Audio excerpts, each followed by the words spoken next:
কবি তখন রোগশয্যায়, যখন তিনি তার প্রার্থী কবিতাটি লেখেন।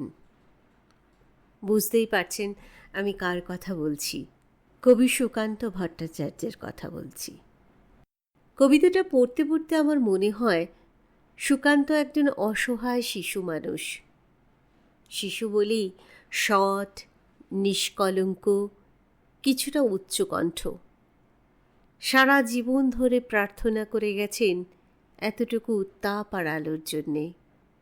কেননা পরাধীন ভারতবর্ষের যক্ষ্মার বিষ নিজের শরীরে এবং চৈতন্যে বহন করে কিশোর কবি সুকান্ত ভট্টাচার্য এই সত্য জেনেছিলেন, একমাত্র জ্বলন্ত অগ্নিপিণ্ডের উত্তাপই পারবে রাস্তার উলঙ্গ ছেলেটাকে বাঁচিয়ে রাখতে।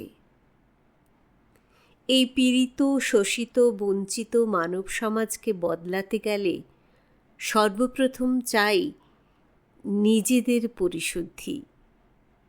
প্রয়োজন গভীর অভিজ্ঞতার। আর এই প্রার্থী কবিতা এই পরিশুদ্ধির বড় উদাহরণ। প্রকৃত অর্থে এক মন্ত্র হতে পেরেছে, যা আমাদের ভাবায়, গভীরভাবে ভাবায়।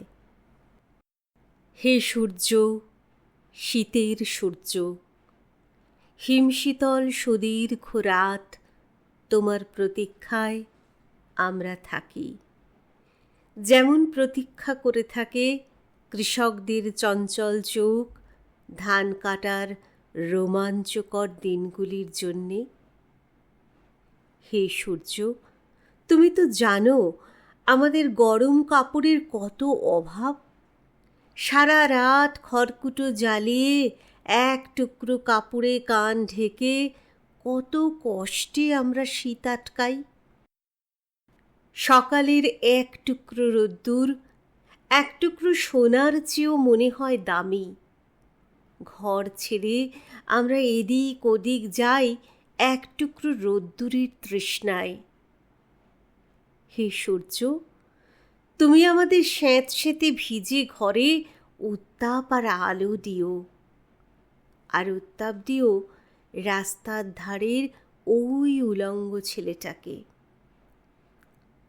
হে সূর্য, তুমি আমাদের উত্তাপ দিও। শুনেছি তুমি এক জ্বলন্ত অগ্নিপিণ্ড।